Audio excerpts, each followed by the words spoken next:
Hello everyone and welcome to the latest This Week in the Field with the Handyman in the Field. I'm Dustin, and this week we had a couple of different things. The big things was just consistency. There's a couple of things that are happening outside of the realm of bringing revenue in that I want to talk about. And then we also have a specific scam that I haven't seen in a long time, but popped back up on my radar this week, and I wanted to talk about it. So let's just do the rundown real quick of what we actually had this week in the field.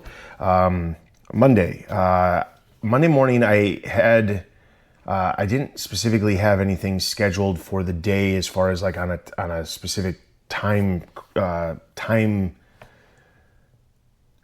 a very specific time. Basically, I had some stuff that I needed to take care of, but both of the things were outside, and the customers weren't even necessarily going to be present. So.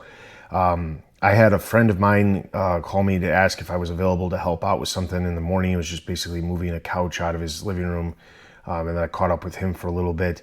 But then after that, I headed about 30 minutes the other direction to a homeowners association that I've worked at before.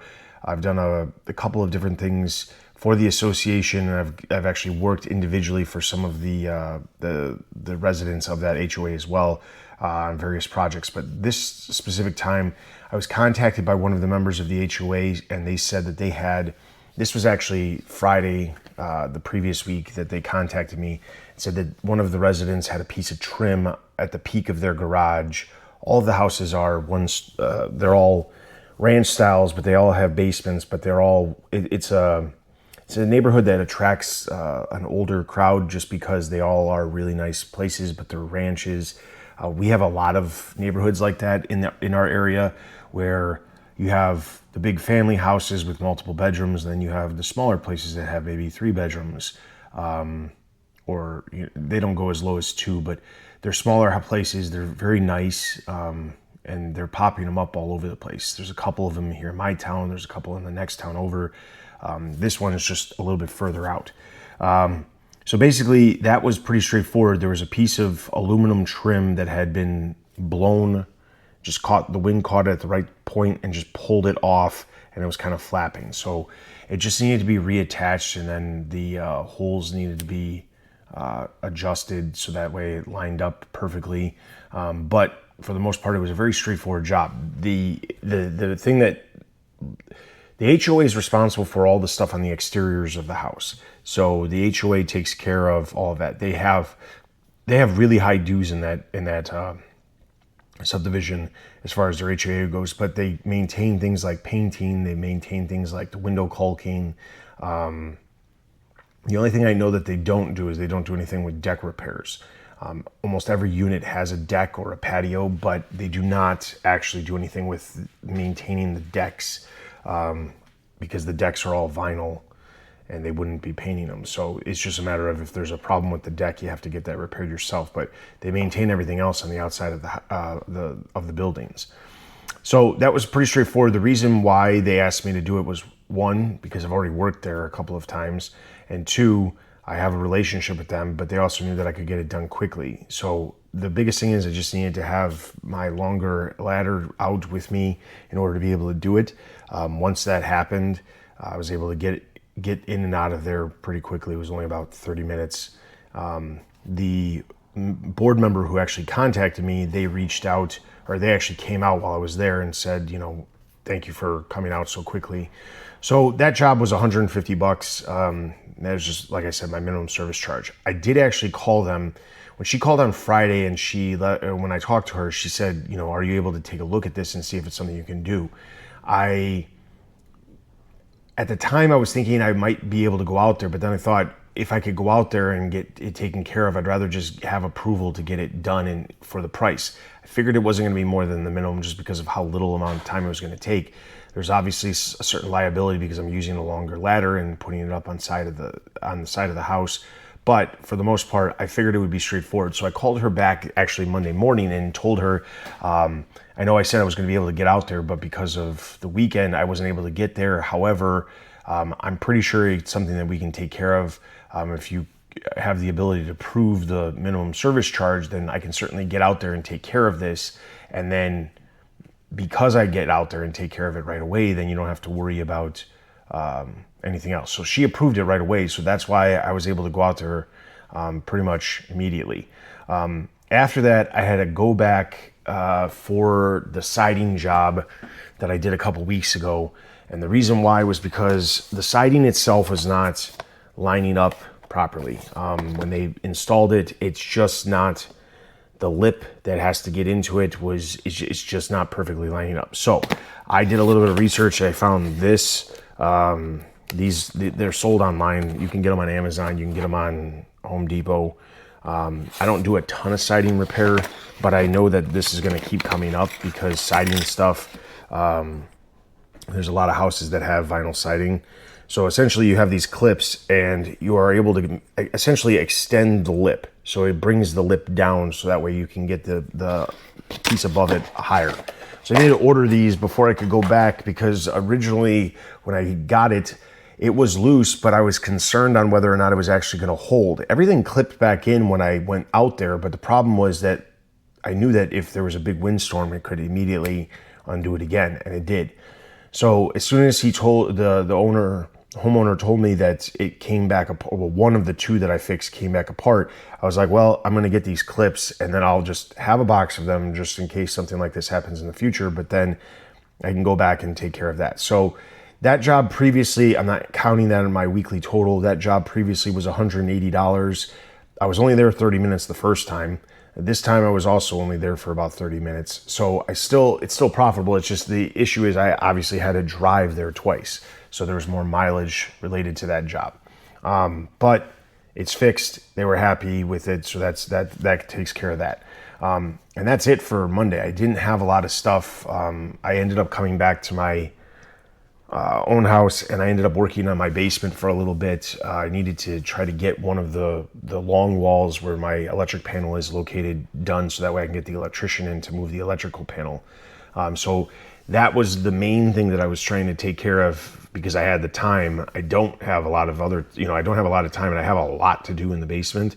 But when I have like big stretches of a couple of hours at a time, I try to knock out stuff in the basement. So now the entire long wall's done. It's all set for the electrician to come in to pull out the panel, move it to be flush with the new wall, and then put in a sub panel as well.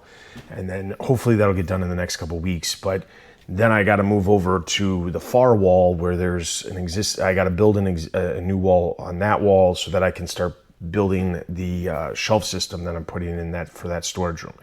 So that's what I did on Monday. I also got in touch with the electrician to say I'm ready to go. So like I said, we'll see how long that takes to get on the schedule. Tuesday.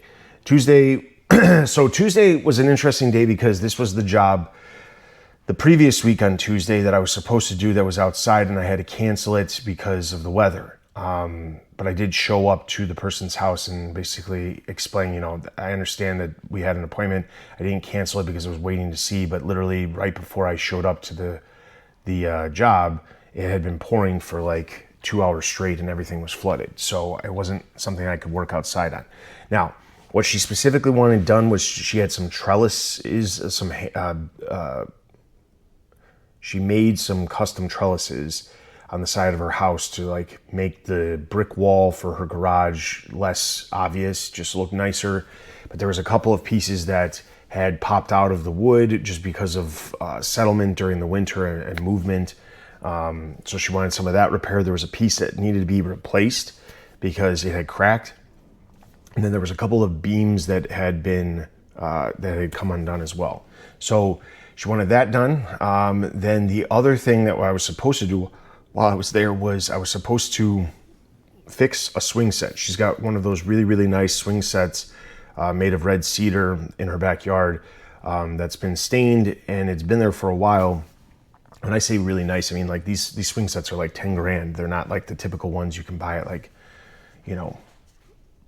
well, there's nowhere that you really buy them anymore. There's a place locally called American Sale that you could buy them, but they don't have this nice or at least I've never seen it. I don't speak to that because I don't have a swing set. My kids have never had a swing set because we've always lived real close to parks, so I never found the need to have our own swing set. Anyway, she said that the swing set was about 10 grand when she bought it. So if she can get it fixed instead of, trashing it, that's ideal. So essentially there was two main things that she was concerned with. There's a platform where you climb up a ladder, and there's a platform that then you go down the slide. That platform was rotted, and there was also a crossbar that held the canopy that goes over the platform, and that crossbar had come undone just because the wood's rotted. So what I was supposed to do was replace all of the wood that was rotted. The issue became that the planks, which I knew the planks, popping up the planks, it was like replacing, some deck boards essentially. Same size. It's just in a more contained space. So that was the intention, was to replace those the decking boards for the platform of what you would stand on if you climbed up the ladder, and then just have to custom make a piece that fits that other space so that the crossbar is there. Now, the problem became, I worked on the trellises first, that was all fine. Immediately after that, I start working on the swing set, pulling up the deck boards, and I start to realize that there's a lot of rot underneath the deck boards. What ends up happening is the deck boards sit there, and then the water is going to the edge and it's seeping in. Now, I don't build decks. I've never built a deck, but I have watched videos of people building decks. And I know that there's like a flashing tape now that you put on the joist to keep the joist from having water pool on them. And also when you nail into the joist, it doesn't create a spot for water to sit if it gets in that space. That's what this needs. It needs that. But the problem is that the boards, they were screwed in, and essentially they were creating a channel for water just to sit in and then just slowly rot away. So the problem is that it turned into, she asked me how much it was going to cost. I said it was probably going to be about $550 to replace the deck boards and the crossbar, just because of how much time was involved and then the materials.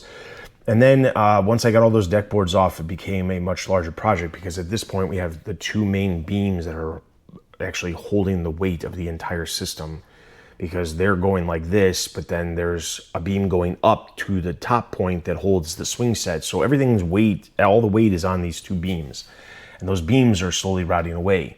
The other side of it is that in order to replace those beams, you'd have to take everything apart, because that's what's holding, everything's being held up by those beams. So it went from like a $550 job to like a $2,000 job, which I had a feeling she was going to have a problem with, just because I don't know how much money, I don't know how old or how long she's had this to know how old it is. And I know that she did say she spent a good chunk of money on it in the first place, but it was more of like she wants to be able to use it safely for an undetermined amount of years. Well, the problem is that $2,000 is going to be a lot more expensive than I think most people were anticipating. And I don't know that most people want to throw away $2,000 on, repairing a swing set when you do have a park right down the road you could go to. So she said to end up holding on that, all I ended up having to do was clean up all the pieces and make sure it was safe, where there was like no screw tips or anything poking out. Cleaned all the rotted wood away so that it's just there, so that essentially nobody can step on the platform and it would break. So it was more of like a demo and cleaning job more than a repair in the end. And then she had two other things. She had a sandbox that the cover blew away. It was a plastic sandbox she wanted me to haul that away. So that was just basically getting the water out, scooping up, shoveling out a lot of the sand and putting it in buckets, and then taking the box and throwing it in my truck along with all the broken pieces of wood from the swing set. And then the last thing she had me do was she had a bunch of really big, huge bins of firewood in her garage that she wanted taken out to the back of her house where she has a stack of wood. There was a comment that got made that made me think about something, which is, so this customer, she knows how much I charge if I was there for a full day generally. Now, again, it's not like I have an hourly rate. I don't tell her that, but I say like, oh, just so you know, if I'm here for an entire day, it would be this much money. I told her that up front, and she's never asked me necessarily how much certain things would be. She just, gets the bill and pays it. She's the same customer who I hung all the garage organizational stuff a couple weeks ago. That said, what ended up happening was, when I was carrying the bins of wood, she said, "Oh, if you have time, do you want to stack the wood?" And I very I very quickly was like, I don't know that you want to pay me to stack the wood. Not that it would have taken that long, but I mean, most people don't want to necessarily, like, if she came back and said, well, it's fine, I'd rather just get it done so it's done, then I would absolutely have done it. But the thing is, it probably would have taken about 30 minutes, which in the grand scheme of how much I charge per, based off of my hourly rate, would have been about $60. I don't know that she would necessarily want to pay $60 for me to, stack wood. She does have some teenage kids. They could probably stack the wood and it wouldn't cost her $60. Again, I guess I could have, but then the problem is that in the end, when I gave her a bill, she might not have been happy with the bill. So the thing is, like, when it comes to certain things, I'd rather just be upfront and say, like, listen, I can certainly do it, but I don't know that you want to pay as much money as it's going to cost to have me do that. But it made me think about pricing in general, because it was something where I could have easily just done it and then given her a bill. But at the same time, I kept thinking, I know how much time it's going to take me to stack this wood, and I don't necessarily want her to have to pay that if it's something that's simple. She's just asking me because I'm there, but she's not necessarily considering how much it's going to cost. So that's just something to keep in mind. So for the total for that day was a total of $375. That included, like I said, the swing set demo / cleaning, the trellis repair, the haul away, and then the moving of the bins of wood. I was there for roughly 3 hours. And the only other, so that again was another quick day, because I was expecting to be there all day fixing this swing set, and that wasn't the case. She, of course, has other things that she wants me to do in the future, so she'll reach out when those things are, those things come up. One of them is to stain well, no, I take that back. She originally wanted to stain the swing set. Now she's, deciding whether or not she even wants to keep the swing set. She has some more stuff that needs to be hauled away as well, so we'll get to that at some point. She's a customer who, like, it's almost like once a month she'll get in contact with me about stuff that she wants to get taken care of. So that was Tuesday. Wednesday, I had the first trip that I had in the morning was supposed to be two different things. One was hanging up some string lights that already were hung up. At least that's what I was told. This was a new customer. This customer contacted me about a week ago, said that they had string lights that needed to be rehung. So I made the mistake of assuming what she meant, which was she had lights. They took them down for the winter. They needed them put back up. I've had that happen for a couple of different customers. They take them down in the winter because they don't want ice forming on them or something. So I assumed that there was already hooks and everything was already up, and all they needed to do was just put them back up. That ended up not being the case. What ended up happening was, it's like she's got these lights strewn across like tall trees, like 15, 16 feet up in the air, and there's no hooks, so it's not like I could use. They have this contraption you can use for Christmas lights, where it's got like a little hook on the end where you can just get it up there and then hook it in without having to go up on a ladder. She didn't have any hooks, so there's no hooks up there to like put the lights up, so that doesn't help. And I guess in the grand scheme of things, like I said, I assumed that it was just like, oh, I've got some lights that go over my pool, or hey, I've got some lights that go over my deck, because that's what most of the time it is. She didn't really explain further than that. The other part of that job was that there was an electrical diagnosis. She was reporting that when someone would take a shower in the basement, they would feel like they're getting zapped. Now, you immediately think to yourself that's pretty bad. You're getting zapped in the shower, but it wasn't like a full-on zap like you would feel like if you were getting electrocuted. It was more of like a intermediate zap, like low voltage or something like that. So essentially, once I figured out the lights situation, I was like, well, I'm gonna have to put hooks in, so that I'll have to come back and do. So I'm gonna come back and do the lights this coming week. However, the electrical diagnosis, I wanted to get that taken care of. So there was a couple of things. This bathroom was remodeled at some point. She does not remember if they even had an electrician do it or if her husband did it.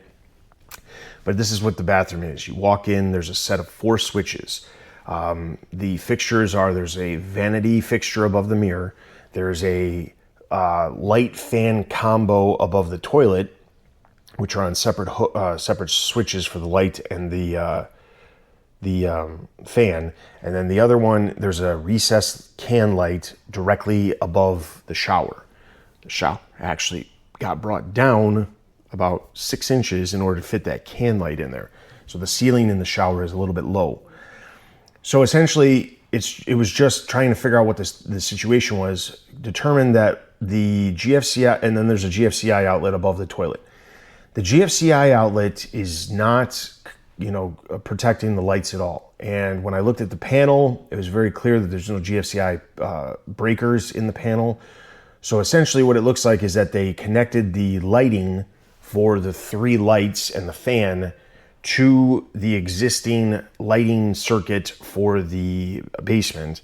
And then the outlet is its own separate thing that's not protecting any of the lights.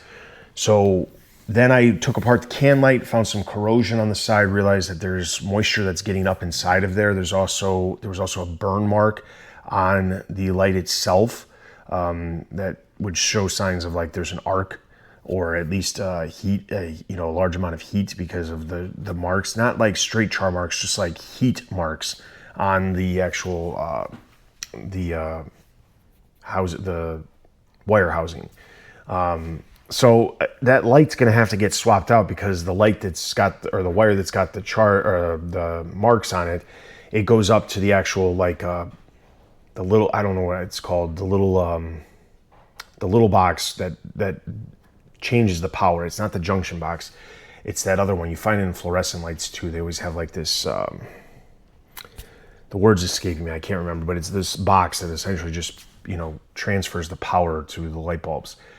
So that light's going to have to be replaced. But the other bigger problem is that none of the lights are connected to the outlet. So it's not tripping. So when that moisture was getting up in that can light, my guess is that if you had a hot, steamy shower, you might feel like you're getting zapped because the water's going up there. It's getting that little bit of charge and it's just going through the steam, I think.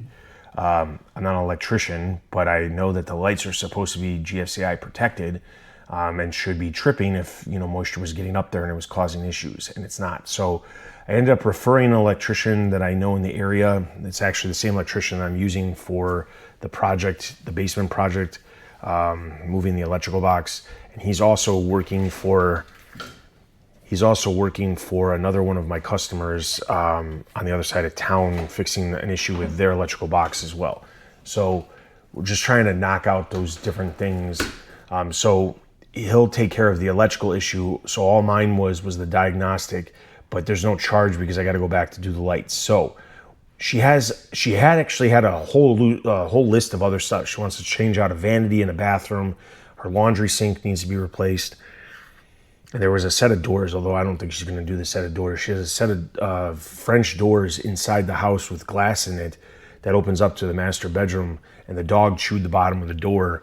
And she was like, well, I'd like to get the doors replaced. And I was like, I can certainly do that, but the doors are not going to be cheap because 2 glass French doors for the interior of the house, those are not cheap to begin with. Solid wood with glass inside is not cheap. So we'll see what happens with that. But I'm going back there this week to take care of the lights. And then we'll see what she wants to move forward with that. So there was no charge for that. The second one was I had a new customer contact me about 2 weeks ago about some fence posts that needed to be replaced because they were rotted at the bottom. I'll be honest, I don't like doing fence stuff a lot because of how much digging you might have to end up doing. But the other side of it is that sometimes you don't know. There's a lot of unknowns when it comes to this. You could end up getting down there and the post is in the ground, and all you got to do is suck it out of the ground because it's just the bottom of it's rotted. Sometimes the post is actually rotted, and then you've got just a tiny little bit of stuff that you've got to be able to figure out how to pull out, and there's not a lot of grip onto that.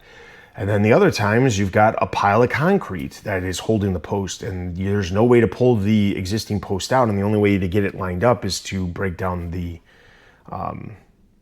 concrete, which obviously can take a long time. So I don't typically like doing fence posts, but I've been trying to make sure that I take on work. I did price him accordingly, and I used something that I don't normally use.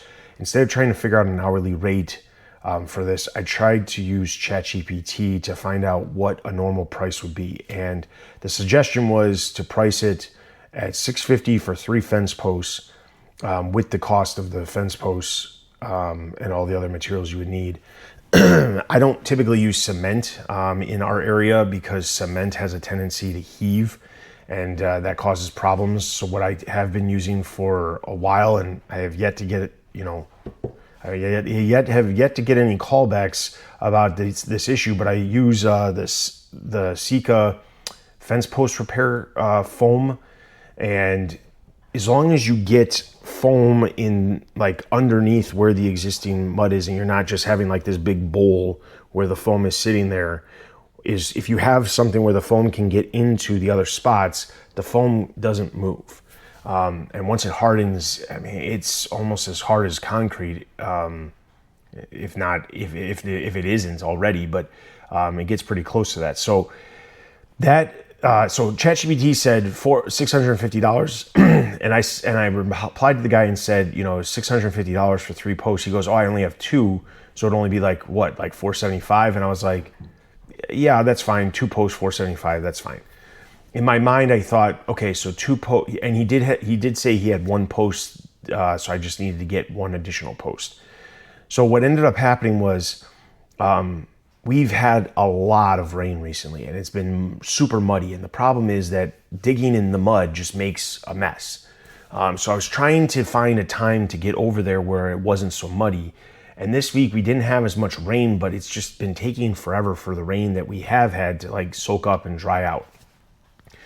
So I ended up going over there. He ended up having 3 posts because between the time that he originally reached out to me and the time that I was able to go over there, one of the posts he said that he didn't think was so bad, he felt was a lot worse.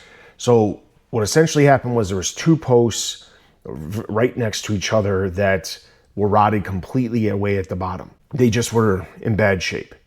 So those needed to be completely replaced. And then the other one that needed to be replaced was one at the very end of the run of fence on the corner, where the gate attaches, but his gate had fallen off years ago, and he just is using it for the sake of privacy between him and his neighbors. So the first 2 rotted at the bottom. All I had to do was get enough dirt to be able to suction up the piece because it was just wet and mud down there to pull it up, and then I could just drop the new one in the exact same spot so that it would line up with the panels so that you don't have to do any adjustments. The one on the corner was a pain in the butt because there was probably 2 full bags of cement down there. Luckily I brought, what's it called? It's this big drill. It's actually right here.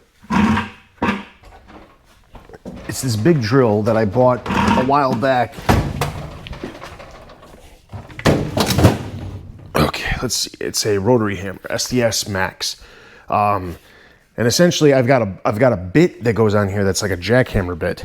And then basically what you do is you just have to slowly jackhammer the concrete. And then as you jackhammer the concrete up, you just have to pull the pieces out, put them in a bucket, and then eventually you get down far enough where you'll break up enough where you can pull out the post. So that's what I did. It took, I think it was about 3.5 hours total. Had to bring 2 posts out and get the Sika fence post foam, and that job was $650. But even though the stuff doesn't completely cure for 24 hours, it does cure like relatively quick where you don't get any flex, or you don't get any real movement from the post being level. And those posts, you could move them and it would feel no different than any of the other posts that are, in concrete. It's a smart thing, and it's a lot less time consuming. I also don't need to worry about having to have water to do concrete. So that was $650, and that was the end of Wednesday. Thursday, we had one of my longtime customers who's had me do a bunch of stuff. They're a little bit further out near that other doctor that I work for. They had some water that just randomly appeared in their master bedroom. She contacted me on Tuesday of this week and asked me if there was a day that I could come out to take a look because they were getting a roof inspection, but they wanted to make sure that there wasn't anything that I would notice before they had the roof inspection. So I went out there. She said that she found a small puddle of water right in front of the toilet in the master bathroom. Directly above it, there's a skylight. And there's a couple of little settlement cracks along the seam lines of the drywall, but there's no watermarks on the ceiling. There's no cracks in the skylight. So I'm not exactly sure where the water came from, I'll be honest. I ended up going up in the attic, taking pictures, looking at the vent pipe for the plumbing, looked at the edges of the skylight box that are up there. I couldn't find anything. The only thing that I could find is that their ventilation fan is not properly vented out, outside. It's just vented into the attic space, which 40 years ago when the house was built, that was acceptable, as long as there was enough space up there. So there really wasn't anything, any leaks that were noticeable. So the only thing I could think of is that maybe when she used the shower, there was a puddle, and it was a bigger puddle than normal. And when she came back later on, it was still there, and that's it. But that's the only thing I could come up with. So I didn't end up charging for that trip just because they are longtime customers. And ultimately, when I go back and do other work for them, which she was already saying that she wanted to schedule me for like normal work in the near future to do some other stuff, I knew that I could just tack on a little bit for that trip in the first place and they wouldn't say anything. But tacking on, asking for payment for a trip where, I was there for about 30 minutes, maybe it was a little bit more, maybe 45 minutes. Sometimes customers, they don't necessarily want to know that you're nickeling and diming them for every single thing. So when you can group it into another trip, perfect. Case in point, the electrical diagnosis that I did, I had on my quote that I sent them $100 for the electrical diagnosis. But the lights I was going to have to come back for. I could have just charged for the electrical diagnosis because I completed it, but I'm going to come back in a week and do this other thing. So why not just group them together and when it's all said and done. After the leak diagnosis, I had to drive over an hour the other direction to a town much more south than where I'm at, to do a punch list. This customer is another new customer, reached out last week,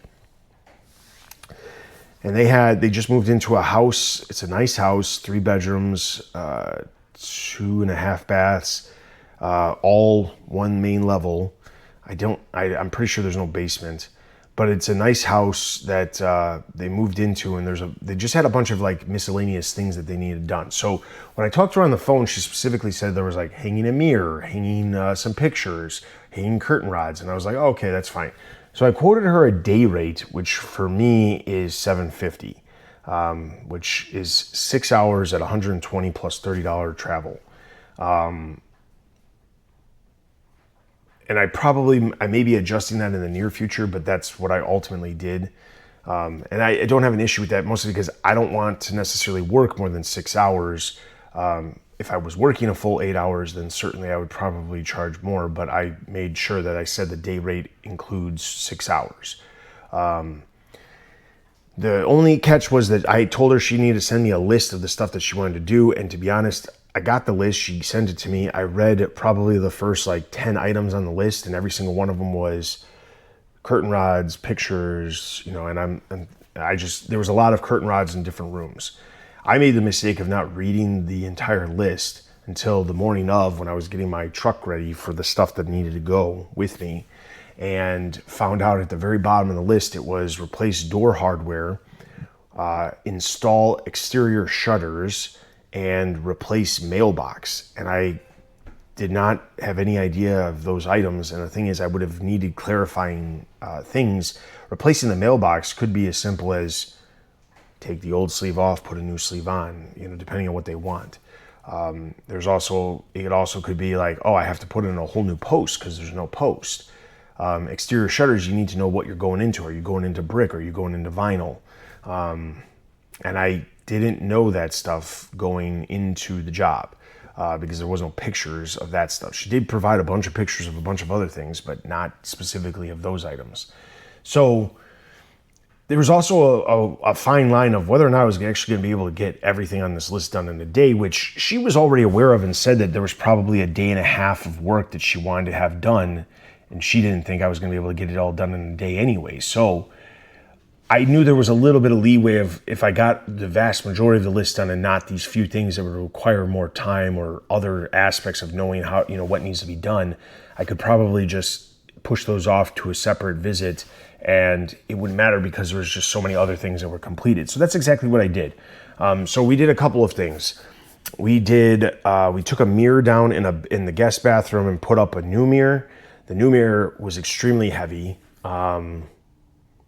There was curtain rods, new gold curtain rods that went into a guest bedroom. There was a curtain rod installed in the sunroom. There was a curtain rod installed in the dining area for the kitchen. And we had pictures that were hung above the fireplace. We had a wine rack that got removed from the wall. We had, what else do we have? We had 2 sets of coat hangers that got hung on the wall in the hallway. We had a floating shelf installed in the living room. And I think that's it for that day. So the items that were left there was 2 curtain rods that could not be hung because we didn't have the brackets. She had a lot of these curtain rods left over. The gold ones were new, but the black curtain rods all over, she had them at her previous home and she had all the brackets, but a lot of them were missing screws, a lot of them were missing brackets. So I tried to make things work the best I could, and then I could get the pieces that I need to come back and take care of those. So there's that.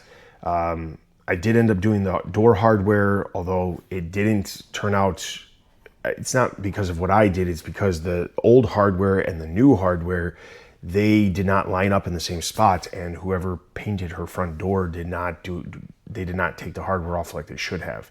So the hardware left marks, so that's gonna have to get touched up. So afterwards, contacted her, explained what was left. Essentially the mailbox, 2 curtain rods, and the shutters was what was left on her list, which would be about a half a day. She said that she had some other stuff in addition that she wanted me to take care of. So we'll see what the new list becomes with the stuff I already have to do, but I am going back this week, and I should be able to take care of at least the rest of the items on the list with the curtain rods, with the brackets that I needed, the mailbox, and the shutters. Should be able to take care of all of that stuff and then see what else she has. But she says she thinks there's a whole nother day's worth of work, including the stuff that I still have to do. So we'll see what happens. But like I said, so that entire punch list, $750. That was a new customer. Moving over to Friday, we got back to the shower that's been plaguing me for a while of not being able to get the water turned off. The water was able to get turned off. I had to crawl into the crawl space, got the water turned off, got the old cartridge taken out. I was worried about whether or not I was going to be able to disconnect the handle. Luckily, once the water was off, I was able to jiggle it enough without having to worry about the water where I was able to get it off. The other thing that I was worried about was whether or not the old cartridge was going to get stuck or was going to be stuck on the valve. There's a gasket that goes in between. Luckily, a little bit of force and it came off and I didn't have to worry about too much, or I didn't have to worry about it taking too much time. So put the new one in. Honestly, the new one looks really nice. Props to, companies out there who are reproducing this stuff, because it's definitely not ideal for a customer to have to replace an entire shower valve just because it's an older one that doesn't have, an easily accessible cartridge. So I appreciate the fact that that was easy to get. Props to, like I said, the faucet shop in Chicago for having those parts. Comes in handy more than you ever know. So I was only there for about 30 minutes, but I did have I had 2 trips prior that were also about 30 minutes. So I had an hour and a half in. And then there was, like I said, like about $135 of parts. Plus I had the trip to the faucet shop, which was like a 2-hour round trip. Total on that one was $300. I probably lost money, but that was because I made the mistake of thinking it was a Delta initially and then couldn't figure out that it was, or didn't figure out it wasn't a Delta. luckily the customer understood that the cartridge wasn't the right one and had no problem getting the right, paying the extra money for the extra cartridge. Otherwise, I might have been on the hook for the cartridge and all of the time that I spent and not had anything happen. So that was the first trip on Friday. The other thing on Friday was a new customer from the week prior that I did an estimate for. She had a set of bifold doors that she said that she had a family member fall into and they came unconnected. These are solid wood doors, but made of particle wood.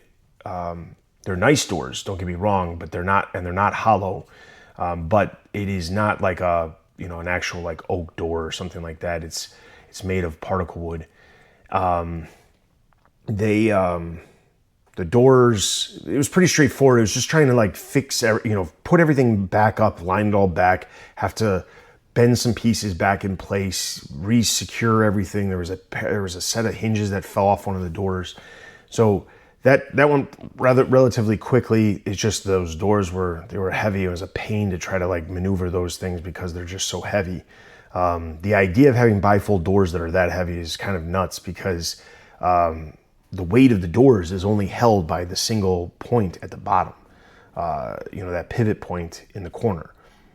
So the other weight, the top point in the corner, did have a different bracket. It wasn't like the typical spring-loaded pin that sits in there. It actually had a lip on it that would link in so that that's being held up there, and then you've got the point down there. The middle pin here is just spring-loaded, so it's all being held by here and here. And I honestly had never seen a hardware like that before, so there was that. And then the other thing she had a kitchen faucet that needed to be replaced. That was pretty straightforward. The only it's not even a hiccup, but her sink, she has a black sink, and because of our hard water that we have, there was a lot of buildup around where the faucet pieces were. So luckily the new base plate underneath the faucet was able to cover up some of that. Not so much for the one hole that it couldn't cover up, but it was the best that it could come out to. But it looks a lot better than the previous sink, which was clearly out of style. So the other thing at that job was there were some gazebo lights. Now, she has a list of other things that she wants me to do, and I was trying to figure out the best way to break this stuff up. So she had technically approved the door repair and the faucet repair for this trip. I had priced her for 2 other ceiling fans and replacing these gazebo lights. The ones she has just need to get taken down, and the new ones strung up and zip tied and secured. I knew I was going to be coming back, and it was a matter of like, when am I coming back? So after having a conversation while I was working on the faucet and stuff, it was very clear that she wants me to come back as soon as she can find the ceiling fan. So I said, let's hold off on the gazebo lights. I'll do the ceiling fan with the gazebo lights. And I'm just trying to like make it so that the day is not, like I've got like a half day of work there, not just one day or a couple hours. So long story short, I'll be going back there in about 2 weeks to take care of the next group of things. And there's also smoke detectors on that one. But with the faucet and the door repair, we were looking at $260, and then she gave me a $15 tip as well. Then we've got, that was the end of Friday. Friday, the other thing is that I'll get to that in a minute, but Saturday was a real quick trip to the customer's house that I was there last week and did a number of different things like the faucet repair, the ceiling fan, faucet replacement, ceiling fan, and some other minor things. They had a bunch of seasonal stuff. Essentially, they have a sunroom with glass panels. You just take out the glass panels, store them in the garage. They have a pool in their backyard. Last year, I installed this kit that the husband bought online. It's a DIY pool fence kit. It's like a mesh fence. You have to drill the holes for the posts, and then they just pop in and everything like connects. They've got little eyes and hooks and everything connects. I installed that last summer, lost a bunch of money on that because of how much time it took, because I greatly underestimated how much time it was going to take making custom pieces in addition to having to drill the holes. And I kept running into a problem where the gate was supposed to be where there was rebarb in the cement, and I kept hitting the rebarb, and my drills were not doing great, and I kept eating blades up or bits up. So anyway, the pool fence went straight forward. My son went with me to take care of this quickly, so I just basically popped all the glass out while he brought all the pieces from the fence from the garage out. I had put in little labels of what section each set of fence was to make it go quicker, because trying to figure out which ones are which is a pain. So there was that. He took then the glass back to the garage while I started setting up the fence and figuring out where it was going to go.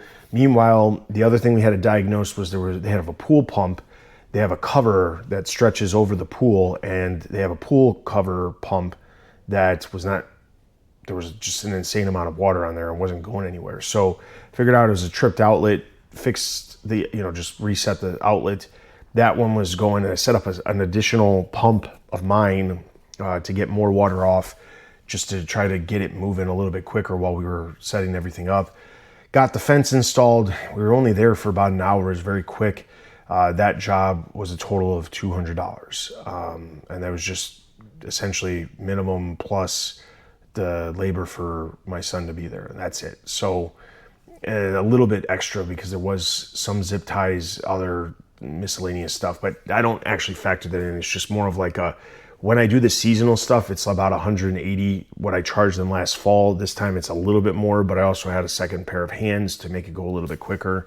So I just charged $200 for that. So total for the week in revenue was $2,700. Couple of things, just a couple of quick notes. Had 4 new contacts reach out this week. Probably none of them are going to turn into actual work. One of them was a customer who said they needed the cabinet faceplate in front of their kitchen sink. It came off and they needed to be repaired. I explained my minimum. It was very clear that they thought that was too expensive, offered to take care of something else. They said they had some ceiling tiles in the basement. Long story short, they ended up finding somebody else who could take care of the cabinet, and they no longer need me. Now, I'm not going to get upset about stuff like that because, again, it's not something that I have a whole lot of control over. So there's not much I can do about that. A couple of the other customers that reached out, they were asking for different things related to roof work. One needed a section of 14-foot gutter replaced. I don't do gutter work. Another one needed something to do with the roof. It was a commercial property who said they needed something done with their gas station roof. Again, I don't do roofs, so that's not something I'm going to do. So that one's not going to turn into anything either. And then the other one was a scam. So I want to quickly just talk about this scam. I've had this scam happen to me a couple of times.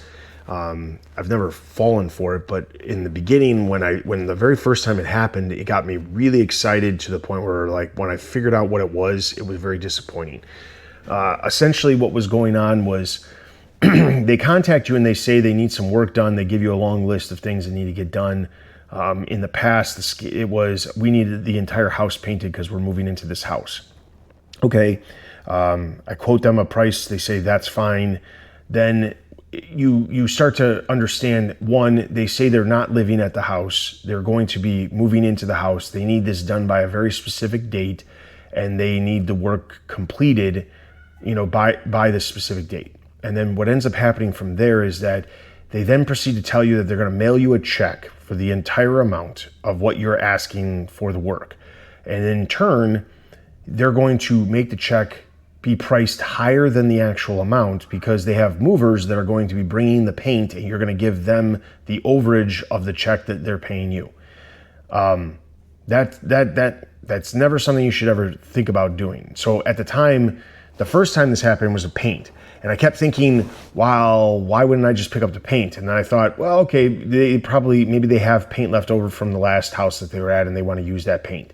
But then I kept thinking, well, that's going to spell problems because I have no idea how old this paint is. And then I kept thinking, why would they have movers get it? So then you ask about, like, oh, isn't it, it might be better to use new paint. And they say, oh, yeah, that's fine. We'll get the movers to move the paint from the paint store. Well, you can certainly hire movers to move paint from a paint store, but why wouldn't you just have the paint store deliver it if you had enough paint? Most of the places will deliver for free. If you had paint even from Home Depot, you could get it delivered for a small fee. So what would be the point of having, that massive cost? So the scam is the whole intention is that you cash their check, you get the overage. They tell you within a couple of days of you cashing this check to meet the people to give them the extra cash. And then what happens is when you give them the extra cash, the check comes back and doesn't actually clear, it bounces, and then you're out the money that you paid these other people, and that's the way it goes. This guy, it was essentially the same exact scam, but this time it was, we're moving into a house, we need a bunch of light fixtures replaced, we have ceiling fans, we have this, we have coach lights on the outside of the house, all this stuff needs to get replaced, can you give us a price? I gave them a price. They immediately accepted, didn't ask any questions, and then proceeded to say, and I just kept waiting for the shoe to drop. I'm like, when are they gonna say something about a check or the fact that I'm gonna have to give money to somebody else? And technically that never actually happened. I did, however, say, they said, oh, we want to send you a check for the total amount. And I said, well, I don't accept checks before the work is done. And they said, well, no, we just want to make sure that you realize, that we're serious about paying. So I said, that's fine. We can accept, I'd rather not accept the money, but you can certainly put a credit card on file. Then they insisted on doing a check. And then I said, okay, well, we also do Zelle. So you could do Zelle because Zelle's also connected to your bank account. And then I don't have to worry about a check bouncing. As soon as I suggested either credit card on file or Zelle, they stopped talking to me. So it was very clear that was a scam. So just be aware, there's stuff like that out there. That first time, the painting thing, that literally was happening the first year I was in business. And I got super excited with the idea of having an entire house to paint because of just the money that would come in from that. Not great when I found out that it was essentially, a scam. But I haven't seen this scam tried on me for quite some time. So be aware that there's still people doing that. Another thing that happened this week is I decided to hire a business coach. I'll be working with the business coach to try to figure out the best ways to move forward with growing the business, adding employees, being able to take on more work.